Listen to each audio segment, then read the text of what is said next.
வணக்கம் நண்பர்களே. ஒரு கடிதம், அதாவது ஒரு ஜனாதிபதியின் கடிதம். ஒரு ஜனாதிபதி அவர் மகன் படிக்கும் பள்ளி ஆசிரியருக்கு எழுதிய கடிதம் என்னவென்றால், அவன் படிக்க வேண்டும். ஆம், படிக்கத்தான் வேண்டும். எனக்கு தெரியும், எல்லா மனிதர்களும் நேர்மையானவர்கள் அல்ல.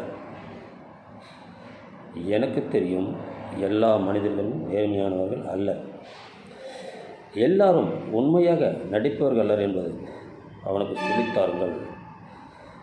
ஒவ்வொரு முரடனுக்கும் சவால் விடும் வகையில் ஒரு ஹீரோ இருப்பான் என்றும், ஒவ்வொரு எதிர்க்கும் ஒரு நண்பன் கிடைப்பான் என்பதையும் சொல்லுங்கள். இதற்கு சிறிது காலம் பிடிக்கும் என்பது எனக்கு தெரியும். இருந்தாலும் அவனிடம் கூறுங்கள். சுயமாக சம்பாதிக்கும் ஒவ்வொரு நாணயமும் மாற்று வழியில் கிடைக்கும் 100 நாணயங்களை விட பெரிதென்று. அதாவது, சுயமாக சம்பாதிக்கும் ஒவ்வொரு நாணயமும் மாற்று வழியில் கிடைக்கும் 100 நாணயங்களை விட பெரிதென்று.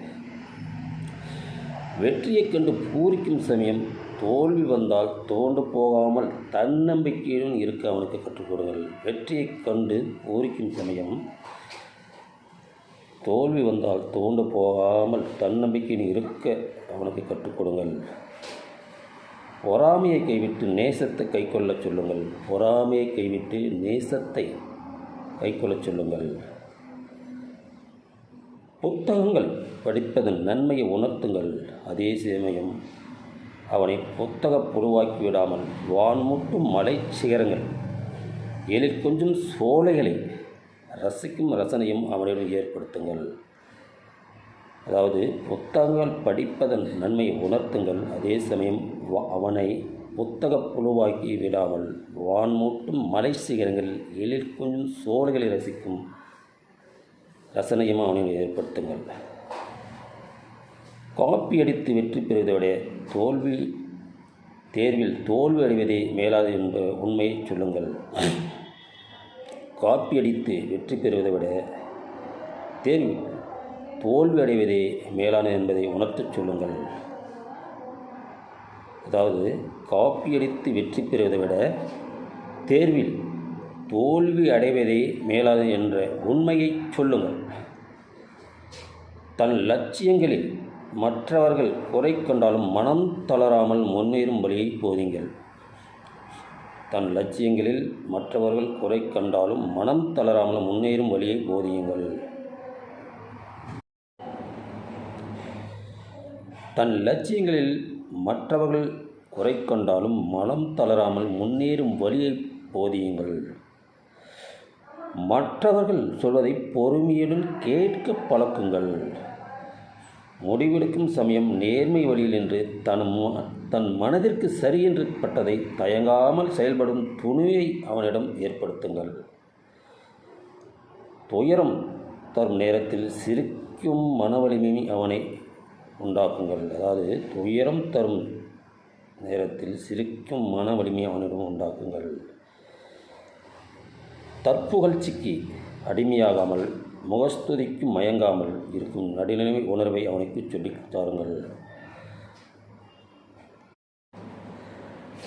தற்புகழ்ச்சிக்கு அடிமையாகாமல் முகஸ்துதிக்கு மயங்காமல் இருக்கும் நடுநிலைமை உணர்வை அவனுக்கு சொல்லித்தாருங்கள். உழைப்புக்கேற்ற ஊதியத்தை கேட்டும் பெரும் உரிமையை அவனிடம் உணர்த்துங்கள். சோம்பேறித்தனமாக இருக்கும் ஆபத்தை பற்றியும் எச்சரியுங்கள். அதாவது, சோம்பேறித்தனமாக இருக்கும் ஆபத்தை பற்றியும் எச்சரியுங்கள். பொய்மையை எதிர்க்கும் துணிவை அவனிடம் உண்டாக்குங்கள். ஆத்திரப்படுத்துவதற்கு பதிலாக பொறுமையாக கைக்கொள்வதன் மகத்துவத்தை அவனுக்கு சொல்லுங்கள். அதாவது, ஆத்திரப்படுவதற்கு பதிலாக பொறுமையை கைக்கொள்வதன் மகத்துவத்தை அவனுக்கு சொல்லுங்கள். எல்லாவற்றுக்கும் மேலான மனிதாமனத்தின் சக்தியும் எந்த நிலையும் அவன் அதை கைவிடாமல் இருக்கும் மன வலிமையும் அவனுக்கு உண்டாக்குங்கள். அதாவது, மனிதாமனத்தை சக்தியை எந்த நிலையிலும் அவன் அதை கைவிடாமல் இருக்கும் மன வலிமையை அவனிடம் உண்டாக்குங்கள். நான் ஆசைப்படுவது அதிகம்தான். அவன் என் ஆசை மகன் அல்லவா, எனவே கொஞ்சம் முயற்சி செய்யுங்கள் என்று அன்புடன் ஆபிரகாம் லிங்கன், அதாவது அமெரிக்க ஜனாதிபதியாக ஆபிரகாம் லிங்கன் தன் மகன் படிக்கும் பள்ளி ஆசிரியருக்கு எழுதிய கடிதம் இவை.